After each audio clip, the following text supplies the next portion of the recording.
Good morning. This is Sally Morgan, physical therapist, craniosacral therapist, and Tellington T-Touch practitioner for animals and people. This is Tristan. He's a Corgi, and this is an episode of Conversations with a Corgi. And we have a downy woodpecker on the tree out the window there. He's really cute. He's running in circles. And the tree is a maple, and it has tiny red buds on it, so it looks great with his little red head. So people are continuing to struggle and have a hard time, and any kind of divisiveness that this country has had is starting to really come forth with the quandary of when we should open the country or not. And that's making people even more edgy because they either want the money so they can go back to work, or they're scared to death to leave the house and they don't want somebody to force them to. So we've got two sides with that as well. So I thought it was a good time to take a look at Smudge Bunny, this lovely children's book, which is for everyone, written by my friend, Dr. Bernie Siegel. Here's a picture of him and his wife that the artist drew on the back, walking Smudge Bunny on a leash, a red leash. My black bunny had a red leash too. And some of the advice that Smudge Bunny gets is stuff that we need to know right now. So I thought I would read a good chunk of Smudge Bunny to you guys this morning and show you some of the pictures along the way. And Bernie really did have a rabbit named Smudge. So this is based on a real Smudge Bunny story that he made up. He made up her backstory. Once upon a time, in a big old drafty barn, a mother bunny gave birth to 6 little bunnies. Every day she would cuddle her babies to keep them warm and cozy. Even thunderstorms didn't seem scary because her hugs made them feel safe. When they were old enough to understand, Mama Bunny announced, "Today I'm going to give each of you a name." She looked at her biggest baby, who had soft, coal-black fur, and said, "Smudge would be a good name for you." She then turned to Smudge's favorite sister and said, "You are Snowflake." Turning to the others, Mama declared, "You are Missy, Barney, Sybil, and you little rascal, are Dickens." Here's Mama Bunny naming her little bunnies.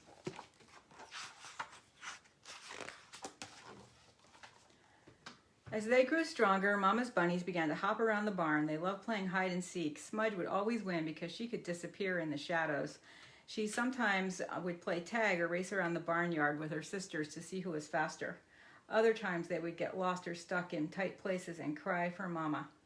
Mama Bunny would always find them and say, "Don't be afraid when life is difficult or frightening. Sometimes our troubles turn out to be blessings, and we can learn many things from them." Important advice from Mother Bunny. Mama's words made the little bunnies feel better. When the bunnies were 6 weeks old, the farmer and his wife entered the barn carrying a big box. The bunnies were excited, thinking the box was a game. Mama Bunny knew better. She remembered the day Papa Bunny went away in a box like that. He had not come back to the barn. She tried to hide her bunnies, but they kept sticking their noses out to see what was going on. "Let's take the chubby black one and the little white one," said the woman. "They make a cute pair. I'm sure the pet store will want them." Mama Bunny snuggled in Smudge and Snowflake and said, "Don't be afraid. Something good will come of this." When Smudge and Snowflake arrived at the pet shop, a lady placed them in a cage in the front window. They were surrounded by birds, dogs, and kittens. They missed their mother, their brothers, and their sisters, but Mama's words brought them comfort and hope. The days passed slowly. Children came, pointed excitedly, and one little boy reached in a cage and picked up Smudge by her ears, making her cry. We all know you never pick a rabbit up by its ears. One afternoon, an older couple came to the store. "Gramps," said the woman, "these two will make great Easter presents for Ashley." "Honey, that's a great idea. We'll put them in a hamster cage." Bad idea. Look at those poor little bunnies smashed into the hamster cage. I have to admit, I did that to my bunnies at first before I realized they needed more space. Before they knew what was happening, the bunnies found themselves in a wire cage with no room to play, and whenever they moved, they knocked over the water bowl or their food bowl. Then one evening, Ashley and her parents visited. "Look at the Easter bunny," she cried excitedly. She grabbed Smudge by the fur on her back. Never a good idea to grab a bunny there either. She felt herself slipping from Ashley's hands. Her long ears wiggled and she fearfully kicked the air. Her nails and long claws were sharp, having spent so much time in the cage, and she scratched Ashley's arm as she fell to the floor. "Ouch," Ashley said. "You made me bleed. You're a bad bunny." Ashley's grandmother was so upset she put Smudge back in the cage and they carried the cage into the yard and dumped the bunnies onto the lawn. Shoo, you little troublemakers, she hissed. Poor bunnies. And we thought we had trouble. Smudge and Snowflake hopped around the yard, searching for places to hide. Who will take care of us? Snowflake sniffled, trying to decide what to do next. The two frightened bunnies hid under a bush. Smudge lay down in front of Snowflake to protect her. When the sun set, it grew chilly and the neighbors' dogs frightened them. Smudge tried to comfort Snowflake. Remember what Mama's always said. This will lead to something good. Snowflake wasn't sure she could believe Mama anymore. The next morning, the bunnies were hungry and went out to look for some food.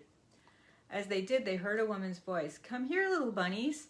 We have dandelion leaves and a nutty nut for you. Smudge began towards the man and woman who were calling to them. Snowflake stopped her. I don't want to go in another cage, she warned. That night, Smudge and Snowflake stayed in the friendly couple's yard. Smudge dug a hole for them to hide in. When Snowflake fell asleep, Smudge hopped over to the porch where the couple had left food and water before going to bed.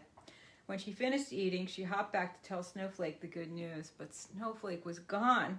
Smudge's heart was broken. She crawled into the hole and tried to believe what Mama had said. This too will pass. Something good will come of this. When Smudge woke up the next morning, there was a cage filled with rabbit treats sitting in the yard. She looked around. It looked so safe, she hopped inside. As soon as she touched the food, the door slammed shut. Don't be scared, little bunny, the lady promised as she gently picked Smudge up and carried her into the warm house.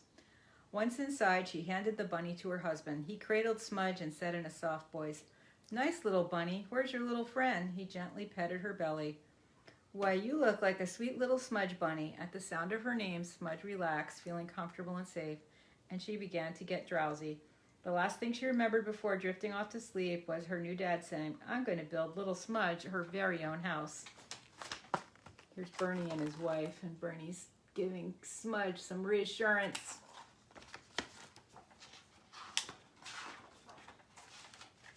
The next day, Smudge's new mom and dad, Bobby and Bernie, took her out in the yard. There stood the greatest little house a rabbit could ever want. It had a bedroom, a kitchen, timothy hay, a touch of alfalfa, a bathroom with litter, and a heater for cold nights.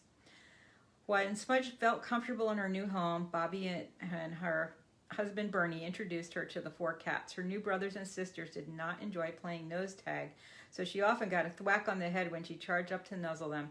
She had to learn that the cats were not bunnies. Here's a picture of Smudge's adorable little house. It looks like a chicken coop.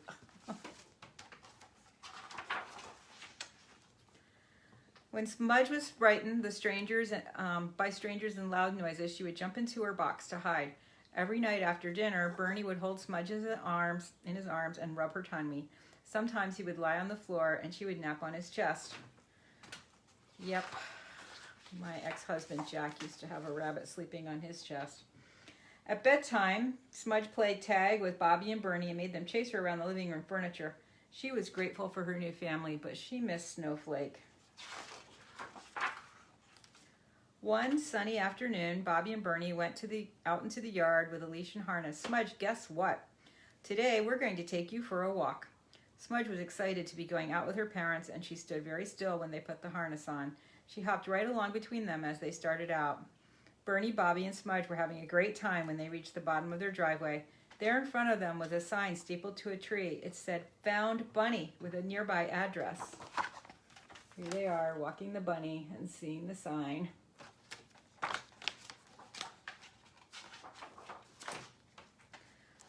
Bobby and Bernie looked at each other. Could this be the white rabbit they had seen with Smudge? Bobby picked Smudge up, hurried down the street to the address, and rang the bell. When the lady answered, Bobby asked, Can we see the rabbit you found? Is it white? Well, said the lady, she might have been white once, but she's a bit bedraggled. Let me get her. The lady returned with the bunny in her arms. It was Snowflake. Smudge was overjoyed and grunted happily as Bobby put her on the ground. She hopped over and they rubbed noses. Snowflake's little heart felt like it would burst with happiness. This looks so much like my 2 bunnies when they were sniffing, and the little red harness on the black bunny, just like my Agatha bunny. I think I still have her little red harness. The first thing Bernie did when they got home was give Snowflake a bath. When she was dry and smelling sweet, he carried her into Smudge's house where Bobby served them a special meal of fresh greens with walnuts. After eating, the sisters cuddled together in the soft hay, just as they had in the barn with their mama. Before they fell asleep, Smudge heard Snowflake whisper, "Mama was right. Troubles can turn into blessings. I guess you just have to believe." And here's those happy little bunnies sleeping. So let's take the advice of Dr. Bernie Siegel and Smudge Bunny's mom. Troubles can turn into blessings. You just have to believe. So thanks for joining us today for this episode of Conversations with a Corgi. We might be back tomorrow. We'll definitely be back on Monday. Everybody have a great weekend. Stay safe and count your blessings. Thanks for joining us.